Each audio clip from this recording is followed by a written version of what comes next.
আপনারা সকলেই বাক শিল্পের সঙ্গে যুক্ত। আমার সে ধৃষ্টতা নেই। আমার ব্যক্তিগত অভিজ্ঞতায় নাটক দেখতে খুব ভালোবাসি, সিনেমা দেখতে ভালোবাসি। এরকমই একটি সিনেমা আমি বছর 25 আগে দেখছিলাম হলে, পারমিতার একদিন। সে অসাধারণ অভিনয় করছে একটি মেয়ে, এবং আমি আমার পাশে যিনি ছিলেন তাকে আমি বললাম, এই ছবি, এই অভিনয়টা কিন্তু it qualifies for a national award বলে তুমি তো অনেক রকমই বলো। এত আনন্দ পেয়েছিলাম। সেই পার্শ্ব চরিত্র অভিনয়ের জন্য সত্যি জাতীয় পুরস্কার পেয়েছিলেন সোহিনী সেনগুপ্ত। বড় অভিনয় আমি খুব কম দেখেছি, 25 বছর আগে সেই প্রথম তাকে আমার দেখা, তারপরে তো মঞ্চে দেখেছি। প্রবাদ প্রতিম, জীবন্ত কিংবদন্তি রুদ্রপ্রসাদ সেনগুপ্ত এবং প্রতিনিকা সেনগুপ্তর সুযোগ্যা কন্যা সোহিনী, নান্দিকারের নানান স্তম্ভের প্রধান স্তম্ভ। তার অবশ্যই তার পিতৃদেব রয়েছেন, এছাড়া এত অভিনয় করেছেন তিনি। আমাদের সকলের ভালোবাসার মানুষ, সকলের গর্বের মানুষ সোহিনী সেনগুপ্ত। সোহিনীকে মঞ্চে আমন্ত্রণ জানাচ্ছি। আমি ভেবেছি যেরকম আমাদের ওয়ার্কশপ হয় এরকম একটা সেশন, ইন্টিমেট সেশনে কিছু কিছু এক্সারসাইজেস হবে। তো এখানে ঢুকতে গিয়ে দেখলাম ভর্তি, তো সেই তখন থেকে নার্ভাস লাগছে। প্রথমেই ব্রতদিদি, থ্যাংক ইউ। তোমাকে আমি ছোটবেলা থেকে খুব ভালোবাসি, এবং you are one of the people যে আমাকে আমার সারা জীবন কোনো না কোনোভাবে ইন্সপায়ার করেছে। কারণ আমার মনে হতো ব্রতদিদিকে আমি খুব ছোটবেলা দেখেছি, এবং প্রথম কথা মনে হতো, যেটা আমি নিজে অতটা পারি না, খুব ভয় পাই, সেটা হচ্ছে এত কবিতা কি করে মুখস্থ থাকে। তারপরে আমি ভাবতাম মানে কতটা পড়াশুনো করলে, অনেক সময় একসাথে হয়তো আমরা থিয়েটার করতে গেছি বিদেশে, উনিও গেছেন, আমি দূর থেকে এরকম করে দেখতাম যে ব্রততী বন্দ্যোপাধ্যায়, আমরা পরস্পর বলতাম এসেছে এসেছে। তো যাই হোক, তো তারপরে আমি ভাবতাম যে ব্রতদিদি যখন আবৃত্তি করেন হাতটা এরকম থাকে, ভাবতাম যে হাতে কি কিছু লেখা থাকে। তারপরে মনে হতো যে আসলে পরে বুঝেছি যে that confidence that she has, ওইটা খুব রেয়ার একটা জিনিস, যেটা সকলে থাকে না। যে মনে করে যে কাম হোয়াট মে, আমাকে এগিয়ে যেতে হবে এবং আমি এটা করব, তার ওইটা থাকে। ওইটা সেই জন্য ওই ব্রতদিদির ওই একদম মানে মনে পড়লেই আমার মনে পড়ে যে এরকম করে বলে কথাটা। আপনারা নিশ্চয়ই জানেন, সেটা একটা খুব ফ্যামিলিয়ার পোজ। আজকে আমি সেইটা নিয়েই কথা বলবো মূলত। আমার কাছে ডাক্তারবাবু যেটা বললেন সেটা তো একেবারেই ক্লিনিক্যাল, উনি এই বিষয়ে এক্সপার্ট। আমি আমার নিজের এক্সপিরিয়েন্স এবং আমার দলে যে সব ছেলেমেয়েরা আসে তাদেরকে দেখে আমার যা মনে হয়েছে, বা আমি মানে অল্প যা বিস্তর পড়াশুনো করেছি, আমাদের এই থিয়েটারে ছোটোবেলায় একটা বই পড়ানো হতো, নিশ্চয়ই আপনারা জানেন, Cicely Berry, the voice and the actor. এটা খুব নাম করা একটা বই। সেসিলি বেরি পারলে যদি কেউ কিনতে চান, ওই অ্যামাজনে পাওয়া যায়, ওটা দারুণ। এবং ওইটা আমি অনেকের সঙ্গে অ্যাপ্লিকেশন করে দেখেছি, দ্যাট ইট রিয়েলি ওয়ার্কস। ওই বইয়ের যা যা অ্যাপ্লিকেশন, আজকে অনেকগুলো দেখলাম ডাক্তারবাবু সেখান থেকে বললেন, যেটা একেবারেই ওই বইটাতেও আছে। তো ওই বইটা থেকে মোটামুটি যা পড়াশুনো করে, আদারওয়াইজ নিজের এক্সপিরিয়েন্স এবং যাদেরকে ট্রেনিং করি, এবং কীভাবে আস্তে আস্তে পাল্টেছে, আজ থেকে 10 বছর আগে যারা আসতো এবং এখন যারা আসে তাদের কি কি সমস্যা, কীভাবে পাল্টাচ্ছে, এইটা খুব একটা ইন্টারেস্টিং জিনিস। আমি যখন নিজে ছোট ছিলাম তখন আমি তো আমার মা বাবার মেয়ে, এবং আমার ছোট দিদাও আমি অনেক জায়গায় বলেছি, খুব নামকরা ভাস্কর মীরা মুখোপাধ্যায়, আর আমার মা বাবাও খুব নামকরা দুজন স্টেজ অ্যাক্টার্স। তো এইরকম দেখতাম যে সকালবেলা ওরা থিয়েটার করতে যান, এই করতে করতে করতে করতে আমি নিজে অনেকটা সময় একা থাকতাম, অনেকটা সময়, যে সময় আমার হাতে বই থাকতো এবং সেই বই আমি নিজে চুপচাপ এরকম ঘাড় গুঁজে বই পড়তাম। সাঁতার টাতার কাটতে যেতাম বা এমনি হাঁটতে যেতাম, অতটা কনসিয়াস ছিলাম না। আর আমার বডি পশ্চার একটু এরকম ছিল, একটু মানে I was a soldering person এরকম। তারপরে যখন আমাকে কোথাও যেমন বাচ্চাদের বলা হয় যে একটু গান গেয়ে শোনাও, দেখো আমার দিদা এটা প্রচণ্ড করতেন, মা বাবা কখনো করেননি, কিন্তু দিদা কাউকে ইমপ্রেস করার জন্য আমাকে দিয়ে গান গাওয়াতেন, আমি জানি না কেন। And I use to hate it, মানে মনে হতো যে আমার দিদা আমার বাবা খুব দরাজ গলায় গান গাইতে পারেন, হ্যাঁ। তো কিন্তু আমি যখন আমাকে গান গাইতে বলতো তখন যে কোনো গান, আমার খুব ফেভারিট গান, হাজারবার গেয়েছি, একটাই গান জানতাম ছোটোবেলায়, শিউলি ফুল কেমন ভুল, এরকম একটা গান। আমি যখনই গান গাইতাম, আমি দেখছি আমি গান গাইতাম শিউলি ফুল শিউলি, এরকম করে গান গাইতাম।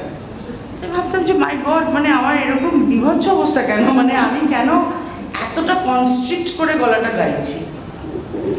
এই করতে করতে যখন থিয়েটার প্র্যাকটিস শুরু করি ভালো করে 96 সাল থেকে, তখন যে নাটকগুলো করি তার মধ্যে একটা নাটকের নাম হচ্ছে সজনবাদিয়ার ঘাট।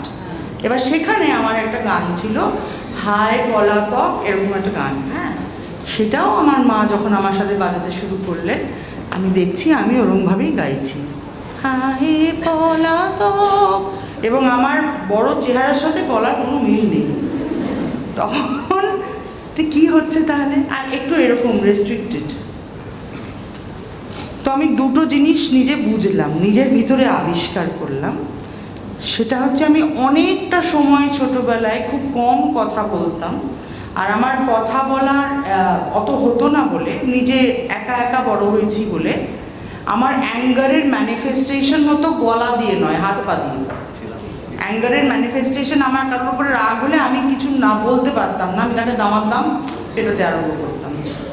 তারপরে স্কুল থেকে অনেক সময় আমার গার্ডিয়ান কল হতো, ফেরত পাঠিয়ে দিত, এই সমস্ত হতো। কিন্তু আমি কথা দিয়ে যে লজিক্যালি ঠান্ডা হয়ে কাউকে কিছু বলা যায়, এই প্র্যাকটিস আমার ছিল না। ওই প্রথম আমি নিজের ভিতরে নিজের ফিজিওলজি দিয়ে কী করে পাল্টানো যায় সেটা বুঝতে পারলাম। প্রথম জিনিস হচ্ছে সোজা হয়ে দাঁড়ানো, স্টুপ না থাকা, সোজা হয়ে দাঁড়ানো। এইটাতে আজকে আমার ডাক্তারবাবুর কথা শুনে মনে হচ্ছিল, আমি সেই সময় আবিরলাল মুখোপাধ্যায়ের কাছে গিয়েছিলাম, উনি আমাকে এটা বলেছিলেন যে তোমার যেহেতু এরকম পশ্চার সোজা করো, পশ্চার সোজা করলে ব্রিদিংয়ে সুবিধে হয়। সেসিলি বেরি পড়লাম, এবং যেটা আমি দেখলাম যে যেটা আমাকে কিওর করতে হবে সেটা শুধু গলা নয়, আসল জায়গাটা হচ্ছে মন। মন, আমার যে মন হচ্ছে যে আমি কিছু পারি, এই বিশাল পৃথিবীতে এত মানুষ আছে, তার মধ্যে আমার কিছু কি করার আছে, হ্যাঁ কিছু করার আছে। That little thing that makes me happy, সেটা যা এমন হতে পারে যে মানে by the stroke of luck আমি পারফর্মার হয়েছি, এমন হতেই পারতো যে আমি অন্য কোনো প্রফেশনে থাকতাম যেখানে আমি একটু শান্ত হয়ে নিজের ভিতরে হ্যাপিনেসটা খুঁজে পেতাম, যে আমি কিভাবে নিজের কথাগুলো গুছিয়ে বলতে পারি। আর আরেকটাও চ্যালেঞ্জ ছিল যেরকম, সেটা হচ্ছে আমি বাংলা শিখেছি অনেক পরে, আমি বাংলা শিখেছি ক্লাস 6 থেকে। তার আগে আমি যেহেতু এলাহাবাদে জন্মেছি, বড় হয়েছি, আমার ফার্স্ট ল্যাঙ্গুয়েজ ছিল ইংরেজি, ইংলিশ মিডিয়াম স্কুলে, এবং সেকেন্ড ল্যাঙ্গুয়েজ ছিল হিন্দি, আর বাংলা ছিল আমার থার্ড ল্যাঙ্গুয়েজ। এবং কলকাতায় এসে বাংলা বলতে না পারতাম যখন, মানে স্পেশালি থিয়েটার করতে এসে যখন বাংলা অতটা বলতে পারতাম না ভালো করে, স্ক্যানশন গণ্ডগোল হতো, তখন আরও মনে হতো যে আমি কিচ্ছু পারি না, আমার দ্বারা কিচ্ছু সম্ভব নয়, কিচ্ছু হবে না। এবার সেগুলো কীরকম করে কিওর করতে করতে গেলাম। প্রথমে যে বললাম পশ্চার ঠিক করা নিজে, সেই পশ্চার ঠিক করতে গেলে কিছু ব্যায়াম ট্যায়াম করতে হয়। এখন দাঁড়িয়ে অনেক বছর বাদে দাঁড়িয়ে বুঝেছি যে কী ধরনের এক্সারসাইজ করতে হয় একেবারেই যারা আপনারা করেন বা জানেন, সেটা হচ্ছে স্ট্রেংথ ট্রেনিং এক্সারসাইজেস, আপার বডি স্ট্রেংথ ট্রেনিং এক্সারসাইজেস। ওই যে ডাক্তারবাবু বললেন, পুশ আপ হতে পারে, ধরা কিছু হতে পারে, কিছু জিনিস লিফট করা হতে পারে, যেটা আপনার আপার বডিটাকে একটা স্ট্রেনদেন করবে। কারণ আপার বডি স্ট্রেনদেন করলেই পিঠের মাসেলস বা পেটের মাসেলস স্ট্রেনদেন করলে লাংটা একটু এক্সপ্যান্ডেড থাকে এবং লাংয়েরও একটা সাপোর্ট পায়। যখন এই বলে না অনেকে আমরা শেখাচ্ছি পেট থেকে কথা বলো, মুখ থেকে কথা বলো, গলা থেকে কথা বলো না, পেট থেকে তো কথা হয় না, কি হয় ওই এয়ার ক্যাপাসিটিটা ডায়াফ্রামে হিট করে গলাটা বেরোয়। এইগুলো আসলে আস্তে আস্তে আস্তে আস্তে শিখতে শিখতে যাওয়া। এবং এইটা তো গেল ফিজিক্যাল চ্যালেঞ্জেস, কিন্তু আসল হচ্ছে মন। এটা যদি লোকেট করেন কখনো, যে যখন অনেকটা সময় চুপ করে বসে থাকেন বা ভীষণ মন খারাপ, তখন গলা দিয়ে আওয়াজ বেরোতে চায় না, সেইটাকে নিজের কন্ট্রোল করতে হবে। এবং ওই যে এখন যেটা বলা হচ্ছে, হ্যাঁ, যে হ্যাপিনেস ইজ এ প্র্যাকটিস, সেইটা করতে হবে। যারা আপনারা পারফর্মিং আর্টসে আছেন, এমনি সাধারণভাবেও যারা থাকেন, স্পেশালি যারা পারফর্মিং আর্টিস্ট, তাদের এইটা করতেই হবে, একটা কিওরের মতো। এই যেরকম গরম জল খেতে হবে বা গলা মুখে লবঙ্গ রাখতে হবে, তার থেকেও এসেনশিয়াল আমার মনে হয় হচ্ছে you have to practise happiness. How do you practise happiness? কী করে হ্যাপিনেস প্র্যাকটিস করবেন? তার একটা খুব সহজ জিনিস হচ্ছে নিজেকে সুন্দর রাখা, নিজের মন সুন্দর রাখা। যে কথা এক্সেসিভলি বললে কোনো লাভ হয় না, এক্সট্রা কথা না বলা। যে সময়টা আপনার মনে হবে যে এই সময়টা আমি নিজেকে কোনোভাবে ডেভেলপ করব, বই পড়বো, গান শুনবো, কোনো প্রিয় বান্ধবীর সঙ্গে কথা বলবো, রান্না করব, আমার বাগান করতে ভালো লাগে। এই যে কনস্ট্যান্ট প্র্যাকটিস, নিজেকে প্রিজার্ভ করা, নিজের গলা প্রিজার্ভ করা, উল্টোপাল্টা কথা বলা থেকে প্রিজার্ভ করা, খারাপ চিন্তা মাথায় যখন আসবে, আমরা কিন্তু জানি এগুলো বাইরে কাউকে বলে দিতে হয় না, যে কোন চিন্তাটা আমার মাথাকে একদম খারাপ করে দিচ্ছে। আমি কনস্ট্যান্টলি অন্য কিছু নিয়ে ভাবছি বা অন্য কাউকে নিয়ে ভাবছি, এবং সে ভাবনাগুলো অ্যাংজাইটি দিচ্ছে আমাকে নিজের। তখন সেটাকে নিজেই কন্ট্রোল করতে হবে, এটা বাইরে থেকে কেউ কন্ট্রোল করতে পারে না। If you value your self, if you value your time on earth, which is very limited, very very limited. এই কিছুদিন আগে আমার যখন 50th বার্থডে হলো, আমার মনে হলো আরে 50 গন, হাউ মেনি মোর? তো এটা বোঝা যায় না, হঠাৎ করে হয়ে যায়। So your time is very limited. সেই টাইম আপনি কীভাবে নিজের ব্যবহার করবেন সেইটা আপনার হাতে। এবং আমি বলছি আমরা প্রিভিলেজড, আমরা যারা খানিকটা আর্টস প্র্যাকটিস করি, ফাইন আর্টস প্র্যাকটিস করি, আমরা কিন্তু প্রিভিলেজড। কারণ আমরা কনস্ট্যান্টলি নিজেদের মনকে শান দিচ্ছি ভালোভাবে। আমরা কনস্ট্যান্টলি কবিতা পড়ছি, গান গাইছি, ভালো কিছু দেখার চেষ্টা করছি, সবসময় চেষ্টা করছি যে আমি যেমন তার থেকে একটু ভালো আরও কী করে হওয়া যায়, একটু গলা কী করে ভালো হয়, দেখতে কী করে ভালো হয়, কনস্ট্যান্টলি আমি কী করে একটু ভালো মানুষ হতে পারি। এটা তো আনডিনায়েবল যে আপনি যদি রেগুলার বেসিসে কোনো ভালো কিছু পড়েন বা ভালো কিছু দেখেন বা ভালো কথা বলেন, এটাই প্র্যাকটিস একটা। আপনি ভালো হতে বাধ্য, আপনি খানিকটা ইমপ্রুভ হতে বাধ্য। আদারওয়াইজ ওইটা একদম ছেড়ে দিলে, ওই প্র্যাকটিসটা ছেড়ে দিলে ওইটা কিন্তু সিঙ্ক করে যায়। তো আমরা এই যারা আমরা ফাইন আর্টস প্র্যাকটিস করি, আমার মনে হয় যে এটা আমার আরও ইনক্রিজিংলি মনে হয়েছে, যে কারণে ধরুন আমি থিয়েটার করা ছাড়তে পারিনি বা অভিনয় করা ছাড়তে পারিনি, আমার মনে হয়েছে যে আমি যখন স্টেজে দাঁড়িয়েছি, যখন নিজের কথাটা বলতে পেরেছি, যে কথাটা আমি কি করে বলবো জানতাম না, যখন জোর গলায় প্রথম দিন কাঁপতে কাঁপতে গান গাইতে পেরেছি, আমার তখন মনে হয়েছে যে আমার একটা সেলফ ইমপ্রুভমেন্ট হয়েছে, একটা আমি কিছু একটা হলেও 1% হলেও একটা কিছু ইমপ্রুভমেন্ট হয়েছে। এবং ওই নিয়মিত চর্চাটা করে যাওয়া এই আর্টের একমাত্র কাজ, self improvement.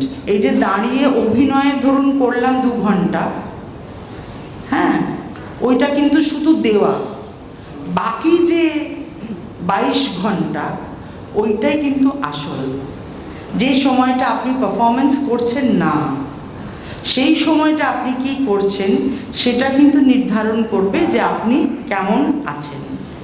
22 hours what you are doing for a 2-hour performance, এটা খুব ইম্পর্ট্যান্ট। আমার এটা মনে হয় যে যখন তো অভিনয় করছি, কিছু মুখস্থ করার ডায়লগ আমি বলছি দাঁড়িয়ে স্টেজে, আমার সমস্ত প্যাশন দিয়ে আমি যাই, কিন্তু ওইটা করার জন্য আমি কি করলাম, নিজের মনকে কেমন রাখলাম, কি ভাবলাম, আমি কি খেলাম, কতটা ব্যায়াম করলাম, কতটা ভালো করলাম যেটা আমাকে হ্যাপিনেস দেবে, কিভাবে আমি প্রিপেয়ার করলাম, সেইটা খুব ইম্পর্ট্যান্ট। এইটা কিন্তু ভালো করে করা দরকার। এবং ওইটা বারবার মনে রাখবেন যে হ্যাপিনেস ইজ এ প্র্যাকটিস। এই হ্যাপিনেস প্র্যাকটিসটা আপনার হাতে, এটা কিন্তু বাইরের কোনো ফ্যাক্টরে ডিপেন্ডেন্ট নয়। আমরা অনেক সময় ভিকটিম কার্ড প্লে করি, ভাবি যে ওই কারণে আমার মন খারাপ। আপনার কারণেই আপনার মন খারাপ, বাইরের কোনো ফ্যাক্টর, আনলেস অফকোর্স আপনার কোনো একটা মারাত্মক টাচউড কোনো রোগ হলো, কিন্তু সেটাও মাইন্ড কন্ট্রোল করে ঠিক করে যতটা সম্ভব সুস্থ হওয়া যায় সেটাও করা যায়। অনেকেই আমি দেখেছি যারা অনেক এই যে ডাক্তারবাবু একটু আগে বলছিলেন যে এই স্ট্যামার করার বিষয়, আমার একটি ছাত্রী অদ্ভুত, সে কিন্তু ব্যক্তিগত জীবনে প্রচণ্ড স্ট্যামার করে, কিন্তু যে মুহূর্তে অ্যাকশন বলে ইমিডিয়েটলি স্ট্যামারিং বন্ধ হয়ে যায় এবং দুর্দান্ত পারফর্ম করে। আমরা অবাক হয়ে যাই যে কি করে এটা হচ্ছে, যেই অ্যাকশন বললো করে আরম্ভ করে, কিন্তু আদারওয়াইজ পার্সোনাল জীবনে প্রচণ্ড স্ট্যামার করে। তোকে জিজ্ঞেস বারবার জিজ্ঞেস করছে কী করে, কেন হচ্ছে। যেটা ও নিজে লোকেট করেছে সেটা হচ্ছে যে পার্সোনাল জীবনে এখন পারফর্মার হতে গেলে এতটা প্রেশার, ও কনস্ট্যান্টলি ওই প্রেশারটার কথা ভাবে যে আমাকে এখান থেকে এটা যেতে হবে, ওখান থেকে ওইটা করতে হবে, এখান থেকে এই দেরি হয়ে গেল। এই কনস্ট্যান্ট ম্যানেজমেন্টটা যখন ও করে, ওর কিন্তু মাইন্ডটা আগে দৌড়ে, কি বলছে ও খেয়াল করে না। কিন্তু যখন ওই নিয়মিত ডায়লগ নিয়ম করা ডায়লগ, মুখস্থ ডায়লগ বলছে বা ছন্দে বলছে, তখন কিন্তু ও স্ট্যামারিং ওর বন্ধ হয়ে যাচ্ছে, বিকজ ও কনসিয়াস যে ও কি বলছে। এইবারে ওই কাজটাই ওর সাথে করা হলো যে ও মাইন্ডটা কি ভাবছে ওইটাকে কনসিয়াস রেকর্ডিং করা, ও যেটা ভাবছে, যে আশঙ্কাটা করছে সেটাকে চট করে লেখা, এবং সেই আশঙ্কাটা কী করে ঠিক হবে, সলিউশনটা কি, সেই সলিউশনগুলো পরপর লেখা। এবং বিশ্বাস করবেন না, এরকম 1-1.5 মাসের ভিতরে একদম অনেকটা ওর স্ট্যামারিং, ওর সমস্ত অ্যাংজাইটি এটা কমে গেল। তো এই নিজের মাথাটাকে আপনি কিভাবে রাখবেন, আপনি কি নিয়ে চিন্তা করবেন, অনেক দূরের কিছু, মাথাটা কিভাবে কম্পার্টমেন্টালাইজ করবেন, এটা আমি একজনকে জিজ্ঞেস করছিলাম সেদিনকে। আমার একজন টিচার, 81 বছর বয়স হয়েছে তার জীবনে নানান কিছু হয়েছে, এখন তিনি একদম একা, কিন্তু শি স্টিল পারফর্মিং দারুণভাবে। আমি জিজ্ঞেস করছিলাম যে তোমার এইরকম কারেজ কি করে। খুব সুন্দর কথা বললেন যে আমার তো নানান চিন্তা আছে, অ্যাংজাইটি, কিন্তু আমি ব্রেনে আলাদা কম্পার্টমেন্ট খুলে রেখেছি, বুঝলি তো। ধর আমি এখন এখানে আছি, এখন এখানে আমি পাঠ করছি, এখান থেকে আমি দুপুরবেলা 3টে আরেকটা জায়গায় যাব পারফরমেন্স করতে, আমি এখন ওই ব্রেনের কম্পার্টমেন্টটা খুলে ওইখানে প্র্যাকটিস করছি, যেখানে যাব সেই মাথাটা আমার বন্ধ আছে। আমি বললাম যে এটা পারো করতে? বলে হ্যাঁ, এটা দীর্ঘদিন প্র্যাকটিস করে আমি সমস্ত কিছু এইভাবে কন্ট্রোল করেছি। দারুণ ব্যাপার কিন্তু যদি করা যায়, এবং এইটাও কিন্তু ওনার হাতে। ওনার সঙ্গে যা হয়েছে ভাবতে পারবেন না, সব রকম যা খারাপ হতে পারে ব্যক্তিগত জীবনে সব কিছু হয়েছে, কিন্তু বাইরে থেকে দেখে বোঝা যায় না। এত সুন্দর করে নিজেকে প্রেজেন্ট করেন, এত সুন্দর করে সাজগোজ করেন, যেটা খুব ইম্পর্ট্যান্ট ফ্যাক্টর। যেটা তোমার ভালো লাগছে, তোমার যদি ভালো লাগে যে বাড়ি থেকে বেরোনোর সময় আমাদের তো উচিত বাড়ির একটা চেহারা আর বাইরের একটা চেহারা, এটা হওয়া উচিত, তাই না? আমি সকালবেলা উঠলাম, উঠে আমি একটু চা খাবো, আমারও তো মেজাজটা খুব খারাপ, আমি তো খ্যাঁক করে বললাম চা দাও বললাম, কিন্তু সেটা কি আমি এখানে এসে বলতে পারি? বলতে তো পারি না। দুটো একটা মেনটেনেন্স করা দরকার, এবং এটা খুব নেসেসারি। দুটো একটা বাইরে যখন আমরা বেরোই, আমি নিশ্চয়ই রাতে পোশাক পরে বাইরে বেরোবো না, বাইরে বেরোনোর সময় আমি নিজেকে একটু যত্ন করব, একটা ভালো জামা কাপড় পরবো, মুখে একটু মেকআপ করবো, একটু চুলটাকে ঠিক করবো, and that is a sign of good health, that is a sign of good mental health. এটা খুব ইম্পর্টেন্ট, যেটা ধরুন থিয়েটারেও আমরা বলি, যে কারণে আমরা থিয়েটারকে বাঁচিয়ে রাখতে চাই সেটা হচ্ছে বাড়িতে যখন বসে টেলিভিশন দেখেন তখন কিন্তু আপনি যা ইচ্ছেভাবে দেখতে পারেন, রান্না করতে করতে দেখতে পারেন, বাড়ির পোশাক পরে দেখতে পারেন, চুল এলোমেলো অবস্থায় দেখতে পারেন, কিন্তু যখন একাডেমি অফ ফাইন আর্টসে আপনি কোনো পারফরমেন্স দেখতে আসছেন তখন কিন্তু সুন্দর করে সেজে আসছেন, কোনো একটা হোলি কাজে পার্টিসিপেট করতে আসছেন। তো এইটা খুব ইম্পর্টেন্ট। তার মানে ইউ আর অ্যাওয়্যার যে ওই সময় আপনি আপনার ফিজিক্যাল এবং মেন্টাল হেলথকে দেখছেন, মানে ভালো করে ঠিক করে আসছেন। আমি বলছি এই প্র্যাকটিসটা কিন্তু মন দিয়ে করবেন। এবার মেন্টাল হেলথ কী করে ঠিক করবেন সেই সব তো আরও অনেক কিছু বলা যায়, কিন্তু থিয়েটারে আমরা কীভাবে মেন্টাল হেলথ ঠিক করি, এবং যেটা আস্তে আস্তে আস্তে থিয়েটার প্র্যাকটিসের মধ্যে যেটা খুব এখন যেটা দেখতে পাই সেটা হচ্ছে এই যে এই জিনিসটা একটা খুব বড় ডিসার্ভিং ফ্যাক্টর, কিন্তু আবার এটা কাজেও লাগে, সাংঘাতিক কাজে লাগে। মানে আমি ঠিক জানি না, মাঝে মাঝে যোগাযোগ হতে কাজে লাগে, যদিও বা আমার ভালো লাগে না, কারণ সবসময় অত খুঁজে পাওয়ার দরকারই বাকি সবাই, কিন্তু কিন্তু হ্যাঁ মানে কাজে লাগে। কিন্তু এই মানে কন্ট্রোলটা শুরু হবে এখান থেকে, যে আপনি এইটাতে কতটা সময় দেবেন। কারণ এই যে ফিস ফিস করে এটাতে কথা বলা, গুড়গুড় গুড়গুড় করে কথা বলা, কানের কাছে এটা নিয়ে এইরকম পজিশনে, এটা কিন্তু আপনার ফিজিক্যাল অ্যান্ড মেন্টাল হেলথ সবটা নষ্ট করবে। কতটা সময় আপনি ওটাতে দেবেন, আপনি ওটাতে কি দেখবেন, আপনি ফেসবুক বা ইনস্টাতে কি ছবি দেবেন, অন্য বন্ধুর ছবি দেখে আপনার কি মনে হবে, এই সমস্ত জিনিসটা কিন্তু আস্তে আস্তে কন্ট্রোল করছে। এবং আরও ভয়ঙ্কর, আমার সেদিনকে এক প্রডিউসার বন্ধুর সঙ্গে কথা হচ্ছিল যে এখন একটা ভয়ঙ্কর জিনিস আসতে চলেছে, সেটা হচ্ছে 1 মিনিট কন্টেন্ট, 1 মিনিট কন্টেন্ট, সেইটা কিন্তু আপনার ব্রেনকে কমপ্লিটলি নষ্ট করে দেবে, completely it will destroy you. কারণ 1 মিনিট কন্টেন্ট দেখার জন্য মানে আপনি যতক্ষণ প্রস্তুত হবেন ওটা দেখার জন্য, তারপরে ওটা নিয়ে কিছু ভাববেন এই সময়ও আপনাকে দেবে না। একটা বই পড়তে গেলে, হ্যাঁ অদ্ভুত ব্যাপার, এখন এইগুলোকে ওয়েলনেস বলে প্যাকেজ করে বিক্রি করা হচ্ছে, যেগুলো কিন্তু ছোটোবেলায় আমাদের অনেকের কাছেই ন্যাচারাল এক্সারসাইজ ছিল। সেটা হচ্ছে ভোরবেলা উঠে বই পড়া, ভোরবেলা ঘুম থেকে ওঠো, বই পড়ো, তারপরে আস্তে আস্তে তৈরি হয়ে স্কুল যাও। বা এইটা যে কতটা উপকারী, এটা এখন আবার নতুন প্যাকেজ করে বিক্রি করা হচ্ছে, মাইন্ডফুলনেস, ওয়েলনেস ইত্যাদি ইত্যাদি। কিন্তু এইগুলো কিন্তু আমাদের জীবনে ন্যাচারালি আছে। ঠিক সময় ঘুমিয়ে পড়ো, অনেকক্ষণ রাত্রে স্ক্রোল করো না, হ্যাঁ ঠিক সময় ঘুমিয়ে পড়ো, সকালবেলা ঠিক সময় ওঠো, পড়ো। এবং একটা এক্সপেরিমেন্ট করে দেখবেন যে সকালবেলা উঠে যেটা পড়বেন এটা নিজের সঙ্গে খেলা খেলবেন। সকালবেলা উঠে যেটা পড়বেন সেটা আপনার দিন 6-7 পরে মনে থাকবে, কিন্তু আপনি সকালবেলা উঠে যদি 5 মিনিট ইনস্টল করেন, ওটা আপনার 1 ঘন্টা বাদেও মনে থাকবে না কি দেখেছেন, মনে থাকবে না। It is impossible. যদি আপনি মনে রাখার চেষ্টাও করেন, you will not remember what you saw, because ওটা আপনি মন দিয়ে দেখেননি, ওটা আমাকে দেখে আমাকে জ্ঞান অর্জন করতে হবে এই ভেবে দেখেননি। এটা নিজে এক্সপেরিমেন্ট করে দেখবেন, এটা কোনো এক্সপার্টকে বলতে লাগে না, এইসব খেলাগুলো নিজের সঙ্গে। তো আরও বেশি করে আমার মনে হয় আর্ট প্র্যাকটিসের মধ্যে এইগুলোকে খুঁজে পাওয়া দরকার। আবার বলছি, হ্যাপিনেস ইজ এ প্র্যাকটিস। সেই হ্যাপিনেস আপনি কিভাবে নিজেকে হ্যাপি করতে পারবেন সেটা প্র্যাকটিস করবেন। সেটা এক্সারসাইজ হতে পারে, সেটা গান গেয়ে হতে পারে, ভালো সুন্দর সেজে হতে পারে, ঠিকঠাক খাবার খেয়ে হতে পারে। তার মানে কি চিট করবেন না? নিশ্চয়ই করবেন, সেটাও হ্যাপিনেস দেয়। কিন্তু দীর্ঘদিন চিট করলে ডেঙ্গুর উঠলে ভালো লাগে না। তো ওইটাই আর কি, মানে you have to do everything in a balanced way.